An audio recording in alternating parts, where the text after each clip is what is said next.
ગુજરાતની જીવાદોરી સમાન સરદાર સરોવર નર્મદા ડેમની જળ સપાટીમાં વધારો થયો છે।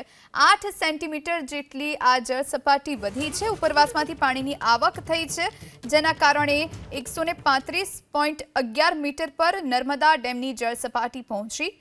મહત્તમ સપાટી 138.68 મીટર છે।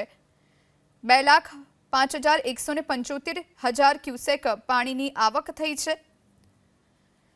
તો સરદાર સરોવર નર્મદા ડેમની જળ સપાટીમાં 8 સેન્ટીમીટરનો વધારો થયો। ઉપરવાસમાંથી પાણીની આવકમાં ધરખમ વધારો થયો છે। નર્મદા ડેમની જળ સપાટી 135.11 મીટર પર પહોંચી છે।